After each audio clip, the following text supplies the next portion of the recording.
हंसेगा। बस 22 से 25 मिनट की वीडियो है वो। तो ये कब बना था? ये बना था 1975 में। 35 और 36 संविधान संशोधन constitution amendment is related to the Sikkim. ये आप लोग याद रखिएगा। अब सिक्किम के बारे में पूछा आप लोगों से पूछ सकता है, अपकमिंग शिफ्ट में किसी और स्टेट के बारे में पूछ सकता है। तो मैंने सारे स्टेट के बारे में लिख दिया कि कौन सा स्टेट कब बना था। जैसे अरुणाचल प्रदेश 1987, असम 1950, आंध्र प्रदेश 1956, ओडिशा 1936, यूपी 1950, उत्तराखंड 2000, कर्नाटक 1956, केरला कब बना था 1956, गुजरात 1960, गोवा 1987, गोवा पूछ सकते हैं आप लोगों से, छत्तीसगढ़ पूछ सकते हैं 2000 में बना था, झारखंड भी पूछ सकते हैं, ये भी 2000 में बना था। उसके बाद तमिलनाडु 1956, तेलंगाना 2014 में, ये भी याद रखिएगा। त्रिपुरा 1972, नागालैंड 1963, नागालैंड भी पूछते हैं।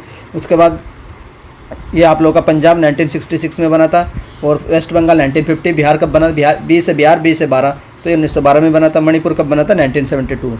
तो उसके बाद बाकी एमपी आप लोगों का 1956, महाराष्ट्र और गुजरात एक साथ बने थे बॉम्बे को काटकर 1960 में। तो मिजोरम 1987 और मेघालय 1972, राजस्थान 1949, सिक्किम ये देखिए, ये आप लोगों का सिक्किम जो पूछा गया था।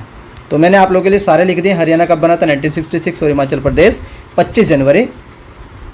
ये आप लोगों का शायद 1972 होगा, 1971 हिमाचल प्रदेश का। अब चलते हैं नेक्स्ट क्वेश्चन पूछा गया था, question number 4, study of algae. तो एल्गी की स्टडी को क्या बोलते हैं? दो टाइप होते हैं। एक तो आप लोगों को पता एल्गी होता है, तो एल्गी की जो स्टडी होती है उसको फाइकोलॉजी बोलते हैं। और स्टडी ऑफ फंगस, आप लोगों से फंगस भी पूछा जा सकता है कि फंगस की स्टडी को क्या बोलते हैं, तो इसको बोलते हैं माइकोलॉजी। तो दोनों याद रखिएगा, एल्गी की स्टडी को फाइकोलॉजी, फंगस की स्टडी को माइकोलॉजी। ये भी पूछते हैं। अब जितनी भी स्टडी है वो मैंने आप लोगों के लिए एक जगह लिख दी है, क्योंकि पूछी जाएंगी अपकमिंग शिफ्ट में। तो आप लोग याद करिएगा सारी की सारी। Study of heart cardiology, cardia word heart को डिनोट करता है।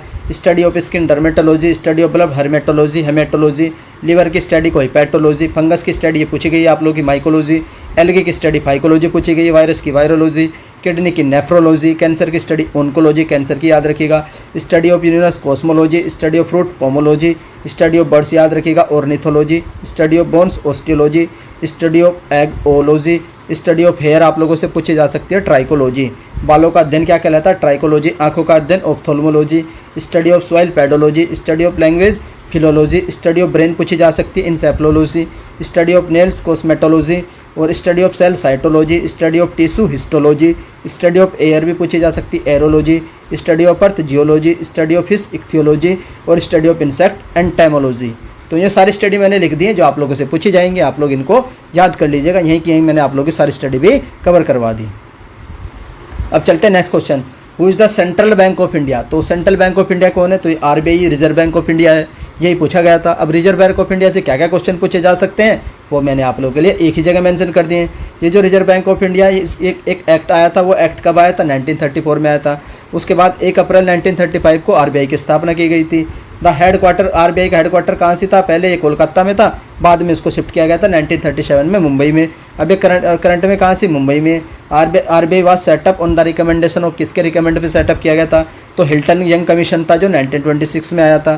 फिर उसके बाद हिल्टन यंग कमीशन को क्या बोलते हैं? तो इसको रॉयल कमीशन भी बोलते हैं। The bank known as the bankers bank, तो बैंकर्स बैंक आरबीआई को बोलते हैं। The apex body of India कौन सी? आरबीआई है। The central bank of India RBI है। रेगुलेटर ऑफ लोन्स कौन है? तो भी आरबीआई हो जाएगा।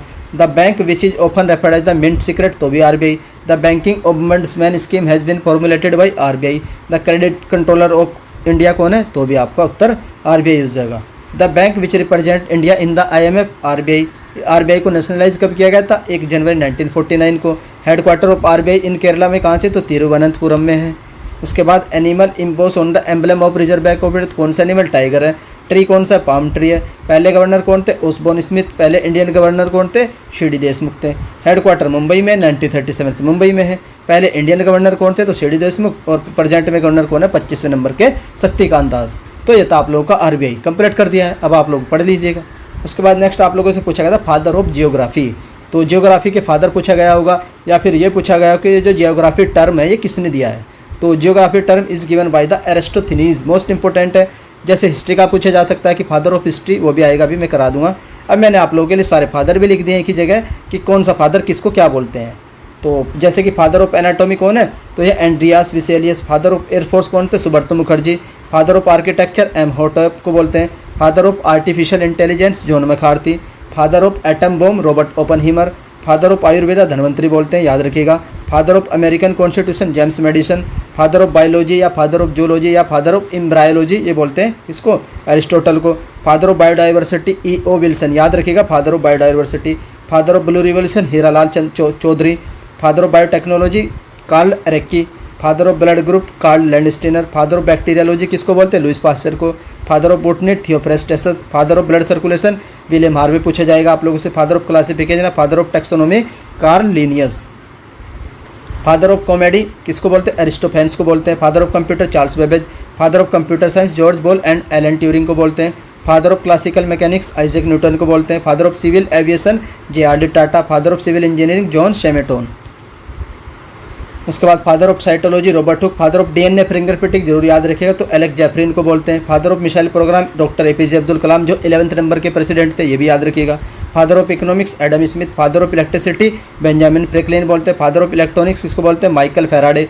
Father of English poetry Geoffrey Chaucer. और फादर ऑफ द ईमेल किसको बोलते हैं, रे टाइमिल्सन को बोलते हैं। तो ये सारे फादर हैं, मैंने आप लोगों के लिए लिख दिए हैं, आप लोग इनको रिवाइज कर लीजिएगा, पढ़ लीजिएगा। इससे बाहर कोई भी फादर आने वाला नहीं है, आप लोग को एक ही जगह मिल जाएंगे जिस तरीके से। अब चलते हैं next question number 7। India G20 presidency time period कितना था, हमने कब से स्टार्ट की थी। तो इंडिया को जो G20 की प्रेसिडेंसी मिली थी वो मिली थी हमें इंडोनेशिया से 2022 में। तो 2022 में इंडोनेशिया ने प्रेसिडेंसी की थी G20 की, तो 1 दिसंबर 2022 से इंडिया इसका प्रेसिडेंट है।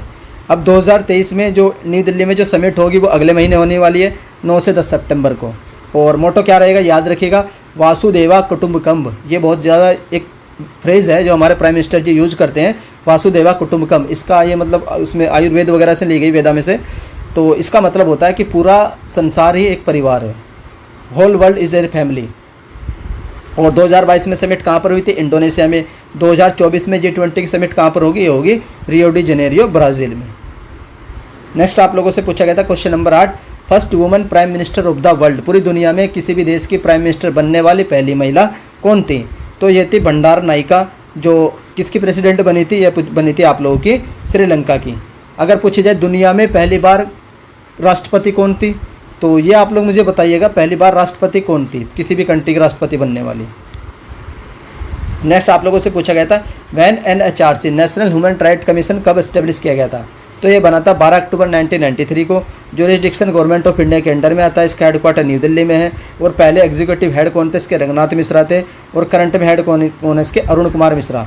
इसके जो भी हेड बनेंगे वो हमेशा जो हमारा सुप्रीम कोर्ट है उसके जज होंगे, रिटायर्ड जज ही बनेंगे इसके हेड, किसके, NHRC के, national human right commission. Brass किसका अलॉय होता है, तो brass is an alloy of copper and zinc. तो ये वाला आप लोग क्वेश्चन पूछा जा सकता है कि स्टील किस किस का होता है, तो कार्बन, आयरन और निकिल। स्टेनलेस स्टील में क्या होता है, क्रोमियम होता है। ये आप लोग पूछते हैं कि जंग किसकी वजह से नहीं लगता है, तो ये क्रोमियम होता है। सोल्डर किसका होता है, लेड और टिन का होता है। ब्रोंज किसका होता है, कॉपर एंड टिन का होता है। ब्रास किसका होता है, कॉपर एंड जिंक का। गन मेटल किसका होता है, कॉपर, जिंक एंड टिन का। उसके बाद जर्मन सिल्वर में सिल्वर कितना होता है, 0%। कॉपर, जिंक, निकिल होता है। निक्रोम में निक्रोम, क्रोमियम और आयरन होता है। मैग्नीशियम, मैग्नीशियम और एल्यूमिनियम होता है। ड्यूरेलिमिन में एल्यूमिनियम, मैग्नीशियम और कॉपर होता है। कॉन्स्टेंटीन में कॉपर एंड निकिल होता है। तो ये मैंने आप लोगों के लिए सारे अलॉय भी लिख दिए हैं जो आप लोगों से पूछे जा सकते हैं। तो नेक्स्ट देख लेते हैं when the battle of Panipat. तो पानीपत की जो बैटल है, मैच ऑफ द फॉलोइंग वाला क्वेश्चन था, तो पूछी गई थी कि ये बैटल कब लड़ी गई थी। तो मैंने आप लोगों के लिए सारी बैटल एक जगह लिख दी थी। पहली बैटल लड़ाई जो फर्स्ट बैटल ऑफ तराइन थी 1191 में, सेकंड बैटल 1192 में हुई थी, और थर्ड बैटल ऑफ तराइन हुई थी 1215 में। ये भी याद रखिए, थर्ड बैटल ऑफ तराइन की 3 बैटल हुई थी। पहली बैटल पानीपत की 1526 में, बैटल ऑफ खानवा 1527 में हुई थी, बैटल ऑफ घाघरा 1529 में हुई थी। और ये जो बैटल है, ये तीनों, ये सारी की सारी बैटल किसने, बाबर ने जीती थी। तीनों बैटल किसने जीती थी, बाबर ने जीती थी। याद रखिएगा 1526 से 1527, 1528 और 1529। उसके बाद आता है आप लोग का बैटल ऑफ चौसा। ये किसने जीती थी, शेर शाह ने हुमायूं को हराया था, तो ये 1539 में लड़ी गई थी। बैटल ऑफ कन्नौज या बैटल ऑफ बिलग्राम 1540 में, इसमें भी शेर खान ने हुमायूं को हराया था। Second battle of Panipat 1556। Third battle of Panipat 1761 में लड़ी गई थी। Battle of Talikota most important है 1565। Battle of Haldighati 1576। Battle of Plassey 1757 में लड़ी गई थी, जिसमें सिराजुद्दौला ने हराया था किसको, क्लाइव था एक, तो हाँ लॉर्ड क्लाइव था। उसके बाद नेक्स्ट आता है आप लोग का battle of Wandiwash 1760, battle of Buxar 1764, battle of Samugarh 1658 और battle of Karnal 1739। Most important है, सारी की सारी बैटल मैंने एक जगह लिख दी। कल भी मैं आप लोगों को बैटल कवर करवा दूंगा विद एक्स्ट्रा डिटेल। एक क्वेश्चन पूछा गया था कि नीति आयोग से रिलेटेड क्वेश्चन पूछा गया था, तो अब नीति आयोग को देख लेते हैं। ये जो नीति आयोग है, ये आप इसकी फुल फॉर्म आप लोग को याद रखनी है, national institution for transforming India आयोग है इसकी फुल फॉर्म। कब बना था? ये 1 जनवरी 2015 में बना था। गवर्नमेंट ऑफ इंडिया की जो पॉलिसी है उसको ये रिकमेंड करता है। हेडक्वार्टर कहाँ से इसका? नई दिल्ली में है। और किसके द्वारा? प्राइम मिनिस्टर के द्वारा बनाया गया था, मोदी जी के द्वारा। और किसको डिजोल्व करके? प्लानिंग कमीशन को। प्लानिंग कमीशन कब बना था? वो बना था आप लोगों का 1950 में, तो वो भी याद रखिएगा। एम क्या है इसका? To foster the involvement and participation in the economic policy making process. जो भी गवर्नमेंट की पॉलिसी मेकिंग प्रोसेस है उसमें पार्टिसिपेट करने का काम कौन करता है? हमारा नीति आयोग करता है। चेयरपर्सन हमेशा इसके प्राइम मिनिस्टर ही होंगे, कौन? नरेंद्र मोदी जी। अब याद रख सकते हैं कि 2 पोस्ट और होती हैं इसमें। एक तो याद रखनी, वाइस चेयरपर्सन कौन होंगे? तो ये होंगे सुमन बेरी। वाइस चेयरपर्सन कौन है नीति आयोग की? सुमन बेरी हैं। और नीति आयोग के CEO कौन है? तो ये हैं आप लोगों के BVR सुब्रमण्यम। तो ये भी याद रखिएगा। एक क्वेश्चन पूछा गया था आप लोग को मैच ऑफ द फॉलोइंग से कि यूपीएससी के चेयरमैन कौन है? तो मनोज सोनी है। इसरो के चेयरमैन S सोमनाथ है। और सॉलिसिटर जनरल ऑफ इंडिया कौन है? तुषार मेहता है। फिर एक एटमॉस्फेयर रिलेटेड क्वेश्चन पूछा गया था। आप लोग मुझे कमेंट करके बताइएगा सर एटमॉस्फेयर से रिलेटेड ये क्वेश्चन पूछा गया था। एक क्वेश्चन डांस का था, डांस का क्वेश्चन मुझे मिल चुका है। इकोनॉमिक्स का क्वेश्चन था, एसेट एंड लायबिलिटी वाला। फिर इन्वेंशन रिलेटेड एक क्वेश्चन था। फिर एक क्वेश्चन था आप लोगों का, when is the blue moon form, कि ब्लू मून कब बनता है? तो blue moon occurs twice in A calendar month, the last one is called the blue moon. तो किसी कैलेंडर में 2 ब्लू मून होते हैं तो लास्ट वाले को बोलते हैं ब्लू मून। फिर एक क्वेश्चन पूछा गया था, पद्म विभूषण को मैच ऑफ द फॉलोइंग करना था। ये 2023 का था, तो मैंने सारे के सारे पद्म विभूषण लिख दिए हैं कि किसको किसको मिला है। यहाँ पर नाम, यहाँ पर फील्ड और यहाँ पर स्टेट, तीनों चीज़ें आप लोग को याद रखनी। बालकृष्ण दोषी आर्किटेक्चर गुजरात से, श्री दिलीप महालनोबिस मेडिसिन के क्षेत्र में वेस्ट बंगाल से हैं। उसके बाद मुलायम सिंह यादव पब्लिक अफेयर इनकी कैटेगरी रहेगी और यूपी के ये CM रह चुके हैं। उसके बाद है श्री जाकिर हुसैन आर्ट में Maharashtra, Shri SN Krishna public affair Karnataka और Srinivas Vardhan science and technology USA। तो टोटल जो पद्म विभूषण है ये दिया गया था आप लोगों का 6 लोगों को, 1 2 3 4 5 6 लोगों को। उसके बाद एक क्वेश्चन आप लोग का नॉन मेटल से था, क्वेश्चन नंबर 20। क्वेश्चन नंबर 21 पूछा गया था, क्वेश्चन अबाउट द फैलेंक dance fourth of the Manipur, जो फैनेक डांस है मणिपुर का, उससे रिलेटेड एक क्वेश्चन पूछा गया था। क्या हो सकता है? मैं भी पूछा हो कि कौन सी कम्युनिटीज़ को परफॉर्म करती है? तो मिताई कम्युनिटी, याद रखिएगा। ओनली स्विच ए क्लॉथ वैन कॉल्ड नैप फैनेक, द नैप phanek seams in the design of the skirt and Meitei females stitch it with a various design. तो ये मणिपुर का है। उसके बाद साहित्य अकेडमी अवार्ड 2022 में जो हिंदी लैंग्वेज में किसको दिया गया है? तो हिंदी ऑथर में बद्री नारायण, और इंग्लिश में किसको? अरुणधति रॉय। तो आप लोगों को इंग्लिश पूछा जा सकता है, पहली शिफ्ट में हिंदी पूछा है तो हिंदी का हो जाएगा बद्री नारायण। अब 2022 में साहित्य अकेडमी अवार्ड हुए हैं, 22 लैंग्वेज में दिए गए। तो जितने भी लैंग्वेज में दिए गए मैंने सबके विनर लिख दिए हैं, सबके ऑथर लिख दिए हैं, किस चीज़ के लिए वो सारी चीज़ें मैंने लिख दी हैं। तो जो आप लोगों से पूछा गया था वो हिंदी पूछा गया था, मैं दिखा देता हूँ। तमिल, तेलुगु, उर्दू, तो उर्दू वाला भी पूछ सकते हैं आप लोग, याद रखिएगा। यह अनीस अशफाक उर्दू के लिए, किसके? ख्वाब सवाब के लिए। क्वेश्चन नंबर 23 था, संगीत नाटक अकेडमी रिलेटेड कोई क्वेश्चन था। और क्वेश्चन नंबर 24 था, which of the following is a iron ore. तो आयरन ओर कौन कौन से होते हैं? मैग्नेटाइट हो गया, हेमेटाइट, जियोलाइट, लिमोनाइट और सिडेराइट, ये किसके? आयरन के ओर है। When is the America becomes independent, तो 4 जुलाई 1976 को अमेरिका इंडिपेंडेंट हुआ था। और दसी अट्टम, ये डांस पूछा गया था, दसी अट्टम पूछा है कि इसको, इसका दूसरा नाम क्या है? तो भारतनाट्यम को बोलते हैं दसी अट्टम। तो टोटल 26 है, 30 क्वेश्चन पूछे गए थे। तो जो क्वेश्चन मुझे नहीं मिले हैं आप लोग कमेंट करके बता दीजिएगा सर रिमेनिंग क्वेश्चन ये थे, जिससे मैं आप लोग को PDF प्रोवाइड करवाऊंगा। तो वो 30 क्वेश्चन की PDF हो जाएगी। तो ये थी आप लोग की फर्स्ट शिफ्ट की एनालिसिस। कंप्यूटर के क्वेश्चन नहीं मिल रहे हैं क्योंकि कंप्यूटर का जो लेवल था वो हार्ड था। क्या क्या टॉपिक्स है मैं आप लोगों को बता देता हूँ। ऑपरेटिंग सिस्टम वाला टॉपिक्स पढ़ना आप लोगों को, नेटवर्किंग वाला टॉपिक्स पढ़ना आप लोगों को, और match of the following types के क्वेश्चन आ रहे हैं आप लोगों के कंप्यूटर में। सेक्शनल कट ऑफ है तो कंप्यूटर को भी क्लियर करना जरूरी होगा, तो आप लोग कंप्यूटर को जरूर पढ़ कर जाइएगा। कंप्यूटर के नोट्स चाहिए तो आप लोग मुझे कॉन्टैक्ट कर लीजिएगा कंप्यूटर नोट्स के लिए। मैं आप लोगों को अपना टेलीफोन नंबर देता हूँ 7409781828। तो इस नंबर पर आप लोगों को कंप्यूटर के नोट्स मिल जाएंगे 30 रुपीज़ के, तो आप लोग कॉन्टैक्ट कर सकते हैं व्हाट्सअप पर। और अगर आप लोग इसका PDF चाहते हैं तो PDF मिलेगा टेलीग्राम ग्रुप में, टेलीग्राम ग्रुप का लिंक मिलेगा इस वीडियो के डिस्क्रिप्शन में। Thanks for watching. अगर हाई स्टडी चैनल की ओर से की गई फर्स्ट शिफ्ट की एनालिसिस आपको पसंद आती है, आप लोगों को मेरी मेहनत पसंद आती है, तो आप वीडियो को लाइक कर सकते हैं। और अगर चैनल पर फर्स्ट टाइम विजिट कर रहे हो तो चैनल को सब्सक्राइब कर लो, बेल आइकन को ऑन रख लीजिए। हम सेकंड शिफ्ट की भी एनालिसिस करने वाले हैं। तो अगर मेहनत पसंद आती है तो आप लोग वीडियो को शेयर जरूर करिएगा, ये मेरी दिल से रिक्वेस्ट है। पहली बार वीडियो देखने के लिए धन्यवाद, थैंक यू।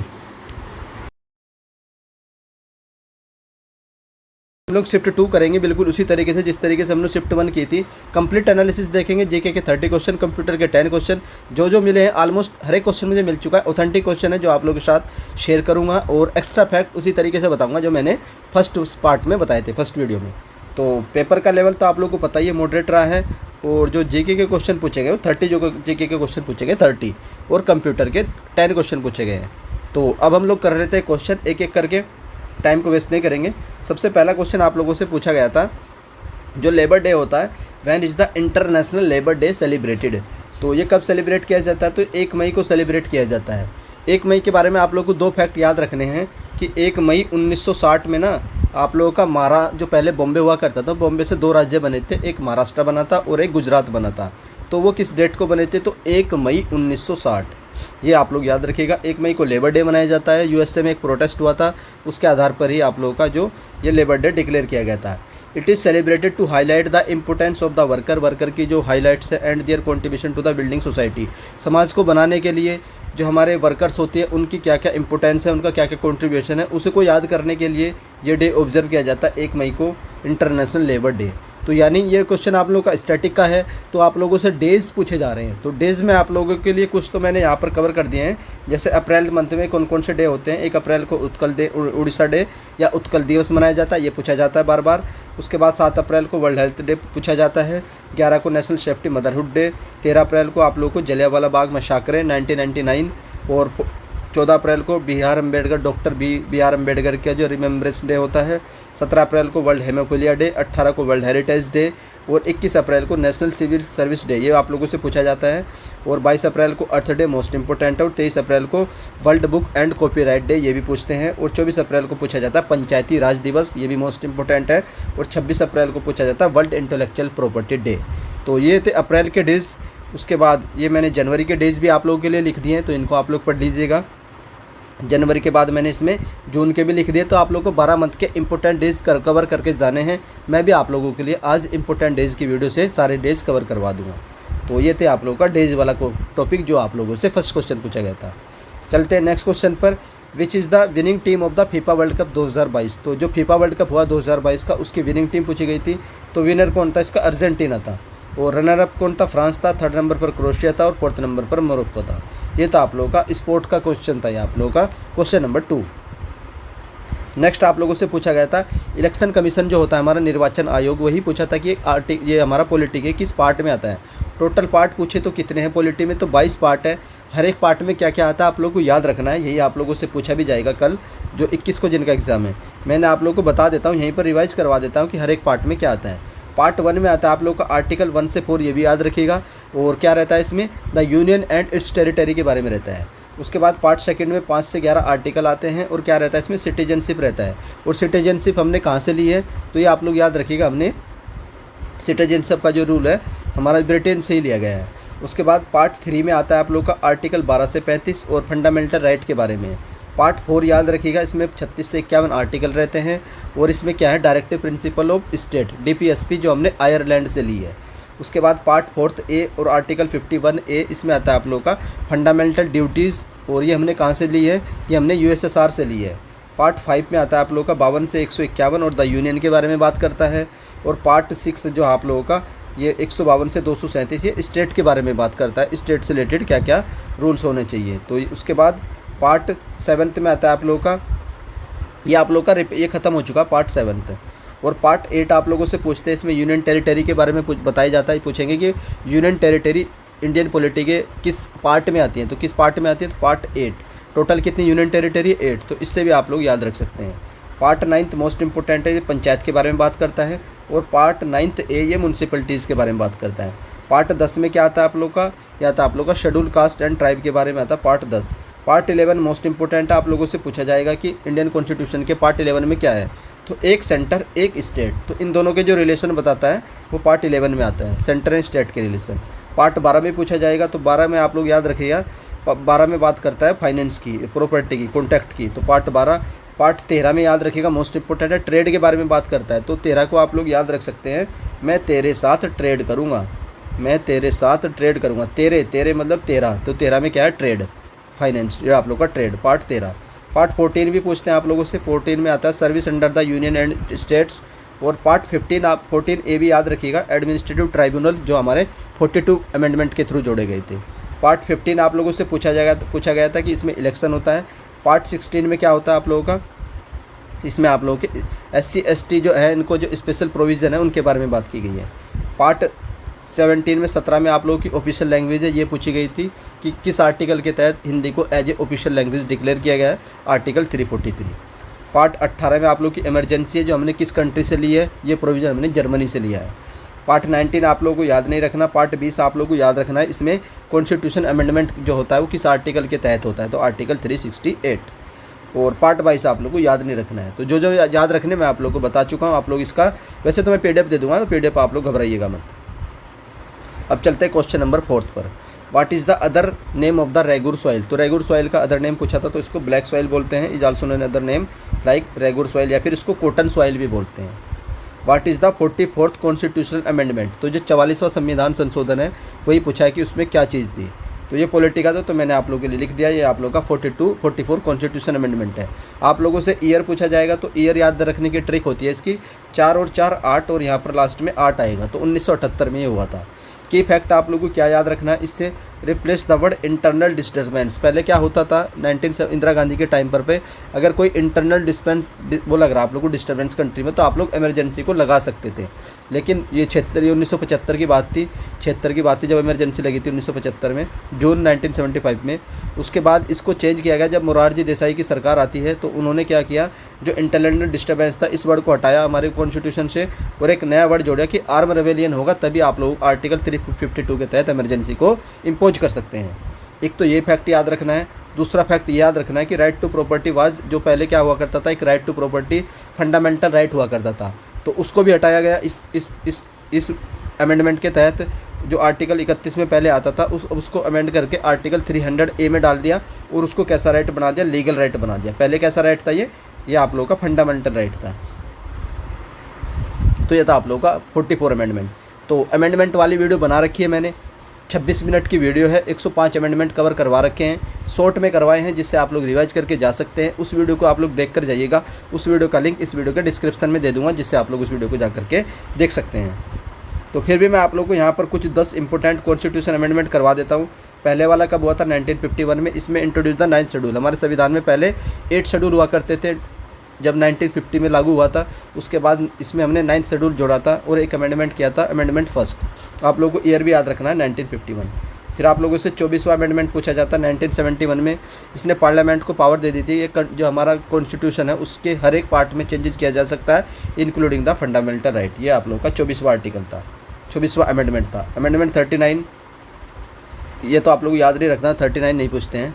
तो 42 याद रखना, ये 76 में हुआ था, इसे मिनी कॉन्स्टिट्यूशन बोलते हैं। बहुत सारे आर्टिकल में चेंजेस आए थे, फंडामेंटल ड्यूटीज़ जोड़ी गई थी, सोशल सिक्योरिटी, सेकुलरिज्म, ये 3 वर्ड जोड़े गए थे प्रेम्बल में। और ट्राइब्यूनल बने थे यहाँ पर, ये आप लोग बता चुका, limited power the judicial review of the high court and supreme court. फिर 44वां 1978, ये हम लोग देख चुके हैं। उसके बाद 61वां आप लोग याद रखिएगा 1988, इसमें जो वोटिंग एज है 21 से 18 की गई थी। ये आप लोगों का स्टेनोग्राफर का जो एग्ज़ाम हुआ था उसमें पूछा गया था। 86, 8 में से 6 गए 2, और यहाँ भी 2 हैं, तो ये 2002 में हुआ था। और इसमें 6 से 14 साल के जो बच्चे होते हैं उनको free and compulsory education provide करवाती है, गवर्नमेंट की रिस्पॉन्सिबिलिटी है। ये 86 अमेंडमेंट था। उसके बाद 93 आप लोगों से पूछते नहीं हैं, ये तो आप लोगों को याद भी नहीं रखना है। आप लोगों से पूछा गया था 105वां अमेंडमेंट। ये आप लोगों को स्टेटमेंट में हो सकते हैं कि 4 स्टेटमेंट हो, आपको मैच ऑफ द फॉलोइंग करना हो। तो आप लोग 105वां अमेंडमेंट था जो 2021 में ये एक्ट आया था। तो इसमें क्या चीज़ थी, तो ये मैंने अपनी पॉलिटी वाली वीडियो में कराया था, जब मैंने अमेंडमेंट कराए थे। तो इसमें क्या था, पहले क्या होता था, प्रेसिडेंट के पास पावर होती थी कि किस कैटेगरी को OBC बैकवर्ड क्लासेस कैटेगरी में डालना है, और ये राइट था किसका, सेंट्रल गवर्नमेंट का।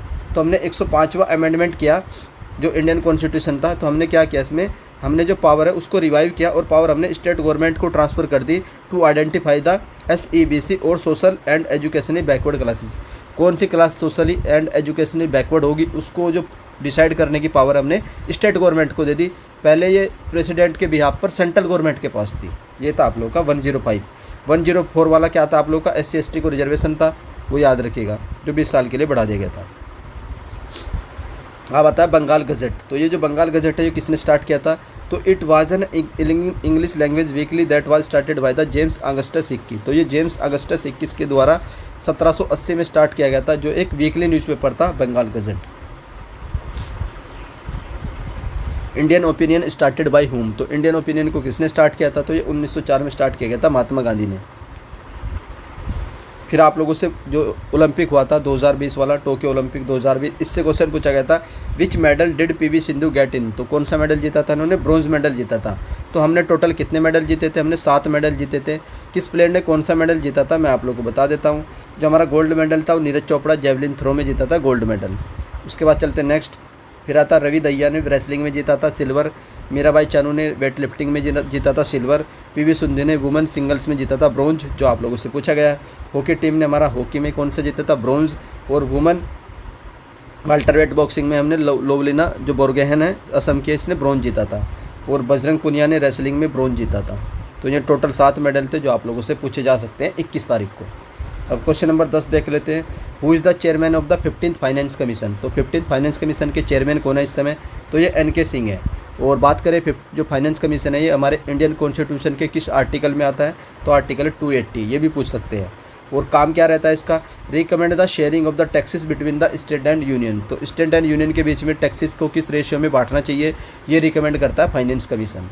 और जो पहली बार फाइनेंस कमीशन बना था वो 1951 में बना था। और ये एक कॉन्स्टिट्यूशनल बॉडी है, क्योंकि इसके बारे में जो जानकारी हमें कॉन्स्टिट्यूशन के आर्टिकल 280 से मिलती है, इसलिए इसको बोलते हैं कॉन्स्टिट्यूशनल बॉडी।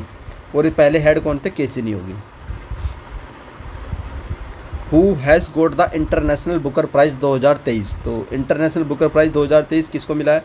तो ये मिला है जॉर्जी गोस्पोडिनोव को मिला है। And Angela Rodel have won the international Booker price 2023 for the novel Time Shelter. तो ये दोनों नाम याद रखिएगा। अब इस अवार्ड के बारे में देख लेते हैं। एक तो ये जो अवार्ड है दिया जाता है बेस्ट बुक इन इंग्लिश और इन इंग्लिश ट्रांसलेशन। तो ये दिया जाता है जो बेस्ट बुक रहेगी इंग्लिश में या फिर उस बुक का ट्रांसलेशन किया होगा इंग्लिश में, तो उसके लिए दिया जाता है। कंट्री कौन देती है इसको? UK देती है। और प्रेजेंटेड किसके भाई? बुकर प्राइज़ फाउंडेशन के द्वारा दिया जाता है। और रिवार्ड कितना रहता है इसमें? 50,000 पाउंड रहता है ये। उसके बाद इस अवार्ड को कब स्टार्ट किया गया था? 2005 में इसको स्टार्ट किया गया था। और जो पहली बार दिया गया था वो इस्माइल कदरी को दिया गया था 2005 में।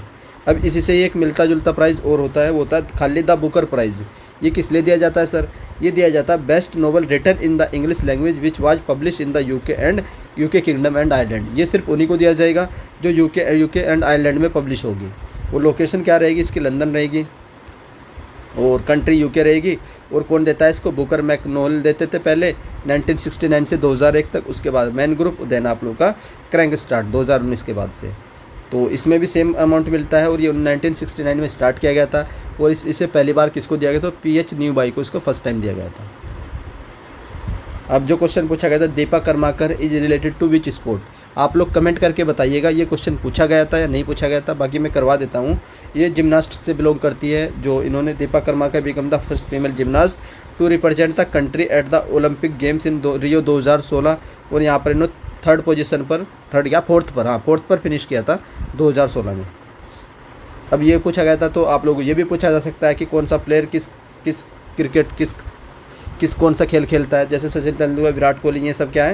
ये तो क्रिकेट वाले, तो मैंने लिख दिया। वुमेन में मिताली राज खेलती है, झूलन गोस्वामी, दीप्ति शर्मा, हरमनप्रीत कौर मोस्ट इंपॉर्टेंट है, अंजुम चोपड़ा, सैफाली वर्मा, पूनम यादव। बैडमिंटन के भी मैंने कुछ प्लेयर लिख दिए। पुलेला गोपीचंद, श्रीकांत कदम्बी, प्रणव कुमार, चेतन आनंद और साइना नेहवाल, PV सिंधु, जवाला गुट्टा, अपर्णा पोपाट, अश्वनी पोनप्पा, ऋतुपर्णा दास और PC तुलसी। तो ये आप लोगों के बैडमिंटन के प्लेयर हैं। वाट कोज मलेरिया, ये आप लोगों से पूछा गया था कि मलेरिया को किस कारण से होता है। तो ये होता है प्रोटोजोआ के कारण। अब आप लोगों से पूछी जाएंगी कॉमन डिसीज़, मैंने सारे यहीं पर लिख दी जिससे आप लोग को रिवाइज करने में इजी रहेगी। बैक्टीरियल डिजीज़ कौन कौन सी होती है? Dysentery, plague, diphtheria, cholera, typhoid and pneumonia, ये बैक्टीरियल डिसीज़ है। उसके बाद वायरल डिसीज़ कौन कौन सी होती है? Common cold, mumps, measles, hepatitis, dengue fever, chikungunya, chicken pox and ये आप लोग का पोलियो वायरस भी होता है, ये भी वायरस से होता है। उसके बाद स्वाइन फ्लू पूछी गई थी, ये वायरस से होती है कि किससे होती है? तो स्वाइन फ्लू भी याद रखिएगा। फंगल डिसीज़ कौन कौन सी होती है? तो एथलीट फुट फंगल डिसीज़ होती है। और प्रोटोजोआ से कौन कौन सी होती है? मलेरिया, ये पूछा गया है। ये अमीबा भी वाले पूछ सकता है। अफ्रीकन स्लिपिंग सिकनम और कालाजार, ये भी प्रोटोजोआ से होती है। हेलमिंथीज किससे होती है? एस्केलेरिज और फाइलेरिया, ये हेलमिंथीज होती है। तो ये आप लोग की डिसीज़ वाला चैप्टर है, सारे डिसीज़ मैंने आप लोग को रिवाइज करवा दिया है। आप लोग पढ़ करके जाइए कौन सी डिसीज़ किससे होती है। क्वेश्चन नंबर 14 देख लेते हैं। वेयर इज़ द एलिफेंटा केव। तो एलिफेंटा केव कहाँ पर लोकेटेड है, तो ये महाराष्ट्र में लोकेटेड है। अब ये था क्वेश्चन आप लोग का हिस्ट्रिकल मोन्यूमेंट का, तो मैंने आप लोगों के लिए सारे लिख दिए हैं। जैसे कि गोलघर कहाँ से, ब्रिटिश गवर्नमेंट में, ये पटना में स्थित है। उसके बाद पत्थर की मस्जिद, ये किसने बनवाई थी, परवेज शाह ने, ये भी कहाँ पर है, पहले पटना में है। उसके बाद शेरशाह का मकबरा कहाँ से है, ये सासाराम में, बिहार में स्थित है। उसके बाद विष्णुपद टेम्पल पूछते हैं, रानी अहिल्याबाई ने बनवाया था, कहाँ पर, गया। उसके बाद आप लोग का फिरोज शाह कोटला तो दिल्ली में है। हुमायूं टॉम्ब कहाँ है, ये भी दिल्ली में है। जंतर मंतर दिल्ली में है। और लक्ष्मी नारायण टेम्पल बिरला फैमिली के द्वारा बनवाया गया था, ये भी दिल्ली में है। प्रेसिडेंट हाउस भी दिल्ली में मिलेगा। सफदरगंज भी दिल्ली में मिलेगा। उसके बाद अजंता केव आप लोगों से पूछा जा सकता है, महाराष्ट्र में है। और कनेरी फोर्ट पूछा जा सकता है, बुद्धिस्ट के द्वारा बनाया गया था, मुंबई में कनेरी फोर्ट। 2.5 दिन का झोपड़ा, ये आप लोगों का कुतुबुद्दीन ऐबक के द्वारा अजमेर में बनाया गया था। और आप लोगों से जो पूछा जा सकता है इसमें से, विक्टोरिया मेमोरियल जो ब्रिटिश गवर्नमेंट ने वेस्ट बंगाल में बनाया था। तो ये मैंने आप लोगों के लिए सारे लिख दिए हैं, आप लोग इनको रिवाइज कर लीजिएगा। एक क्वेश्चन पूछा गया था कोपेन क्लाइमेट क्लासिफिकेशन से रिलेटेड, कोई क्वेश्चन था। एग्जैक्ट क्वेश्चन क्या था ये तो याद नहीं है, लेकिन मैं फिर भी आप लोगों को क्वेश्चन करवा देता हूँ। जो कोपेन क्लासिफिकेशन था ये क्लाइमेट के बेस था, क्लाइमेट को किस तरीके से क्लासीफाई किया जाता है। तो इन्होंने बताया था कि 5 तरीके से जो क्लासिफिकेशन किया जाता है 1884 में। वो पाँच मेथड कौन कौन से आप लोग का, A tropical, B dry climate, C warm temperate, D cold snow forest, और ए आप लोग का कोल्ड क्लाइमेट्स और एच हाईलैंड्स था। तो ये इनकी करेक्टरिस्टिक्स थी, ये क्लासिफिकेशन था जो कोपेन ने दिया था 1884 में। नेक्स्ट देख लेते हैं, in which one of the following country cooperation farming was the most successful experiment. तो ये किस कंट्री में था, ये डेनमार्क में था। Which is not a infectious disease. जो अस्थमा होती है ये इन्फेक्शियस डिजीज नहीं है। तो बायोलॉजी का जो डिसीज वाला चैप्टर है इसको रिवाइज करके जरूर जाइएगा। 2 से 3 क्वेश्चन पूछे गए थे। 1 नैनोमीटर कितने के बराबर होता है, तो 10 की घात -9 के बराबर होता है, आप लोगों को पता भी होगा। Who propose the idea of Pakistan in 1933। तो इसको भी आप लोग कमेंट करिएगा, इसको आप लोग कंफर्म करिएगा कि ये पूछा गया था कि नहीं। तो ये आइडिया दिया था चौधरी रहमत अली ने 1933 में। आर्टिकल रिलेटेड टू सिटीजनशिप हम लोग देख चुके हैं, तो ये 5 से 11 में था। और ये कॉन्स्टिट्यूशन डील करता है कॉन्सेप्ट ऑफ सिटीजनशिप जो हमने ब्रिटेन से ली है। आई मंदप्पम, तो ये किस स्टेट में या यूटी में पड़ता है, आई मंदप्पम। तो ये पड़ता है आप लोग का एक पार्क है, मोन्यूमेंट है जो फ्रेंच ने बनाया था, फ्रेंच के टाइम का। Monument of Du Parc is a white monument in Puducherry. तो ये कहाँ पर है, पुडुचेरी में। India built during the time of Napoleon 3 के टाइम पर ही इंडिया में बनाया गया था। एम्परर ऑफ फ्रांस थे जो नेपोलियन 3। स्वाइन फ्लू हम बता चुका हूँ मैं, वायरस से होता है। Question number 23, current account in banking related. तो ये किससे रिलेटेड होता है, तो करंट अकाउंट जो होता है ये सिर्फ उन्हीं का खुला जाता है जो बिजनेसमैन होते हैं, जिनके high number of regular transaction होते हैं बैंक के साथ। तो उनके लिए क्या खोलते हैं, करंट अकाउंट।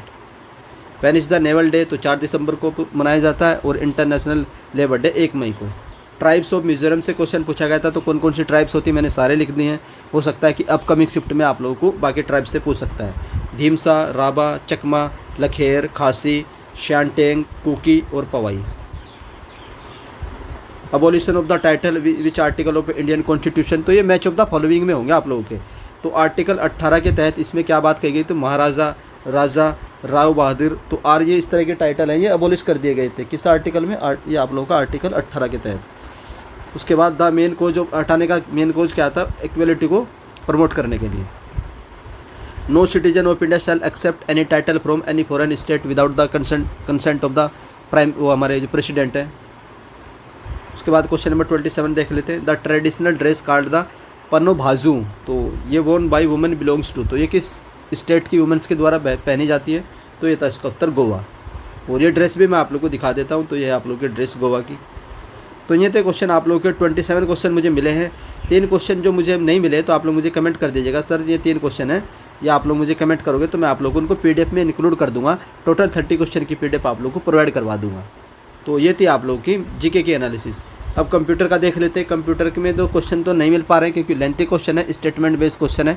टॉपिक्स मैंने आप लोगों को बता दिए कौन कौन से टॉपिक्स आप लोग पढ़कर जा सकते हैं। एक तो ओसाइड मॉडल पढ़ के जाना, 7 लेयर है, 7 लेयर के बारे में पढ़कर जाना कि कौन सी लेयर किस क्या क्या काम होता है, कहाँ कहाँ होती है, और हर एक लेयर के नाम भी पता होने चाहिए और उनका ऑर्डर भी पता होना चाहिए। नेटवर्किंग पता होना चाहिए। टोपोलॉजी, रिंग टोपोलॉजी होती है, बस टोपोलॉजी होती है, टोपोलॉजी पढ़ के जाइएगा, मैं भी करा दूंगा आप लोगों को टोपोलॉजी। और operating system, decimal to binary conversion, और मेमोरी भी पढ़ कर जाइएगा। तो ये 6 से 7 टॉपिक है जो आप लोगों को कवर करके जाने हैं। अगर आप लोग बोलेंगे कि सर कंप्यूटर के कुछ टॉपिक्स करा दीजिए, तो मैं आप लोगों को करा दूंगा, कमेंट कर दीजिएगा। बाकी आप लोगों को मैं एक रिकमेंड कर दूंगा कि 30 रुपीज़ की मेरी PDF है कंप्यूटर वाली, पेड PDF है 30 रुपीज़ की। तो इस PDF को आप लोग जरूर परचेज कर लीजिएगा। 60 पेज है, आप लोगों को सारे टॉपिक्स मिल जाएंगे, टोपोलॉजी भी है, ऑपरेटिंग सिस्टम भी है। ये टॉपिक्स नहीं मिलेगा, बाकी ये टॉपिक मिल जाएंगे। कैसे परचेज करनी मैं आप लोग को नंबर लिख देता हूँ, तो इस नंबर पर आप लोग व्हाट्सअप कर लीजिएगा 7409781828। तो इस नंबर पर आप लोगों को कंप्यूटर की PDF मिल जाएगी, व्हाट्सअप कर लीजिएगा। 30 रुपीज़ आपको पे करने पड़ेंगे। तो ये थे कंप्यूटर की एनालिसिस। आई होप आप लोग को एनालिसिस पसंद आई होगी, और अगर एनालिसिस पसंद आती है तो आप लोग वीडियो को लाइक कर सकते हैं, और अगर चैनल पर फर्स्ट टाइम विजिट कर रहे हो तो चैनल को सब्सक्राइब कर लीजिए, बेल आइकन को ऑन रखिए। बाकी इस वीडियो को शेयर जरूर करिएगा, क्योंकि बहुत मेहनत लगती है वीडियो बनाने में, तो इसको शेयर जरूर करिएगा, जिससे हर एक कैंडिडेट को फ़ायदा हो सके जिनका भी एग्जाम 21, 22 एंड 23 को है। और PDF आप लोग को मिलेगी टेलीग्राम ग्रुप हाई स्टडी में। टोटल अभी 166 कैंडिडेट जुड़ चुके हैं। ये वाली फर्स्ट शिफ्ट की PDF है मैंने प्रोवाइड करवा दी थी, और जो सेकंड शिफ्ट की PDF है ये भी आप लोग को मिल जाएगी। तो आप लोग ये जो टेलीग्राम ग्रुप है, चैनल है, इसको ज्वाइन कर लीजिएगा। इसका लिंक इस वीडियो का डिस्क्रिप्शन में मिलेगा। तो वीडियो देखने के लिए धन्यवाद, थैंक यू। और अगर आप लोग चाहते हैं कि 21, 22, 23 की शिफ्टों की एनालिसिस भी इसी तरीके से की जाए, उसके लिए भी आप लोग कमेंट करिएगा।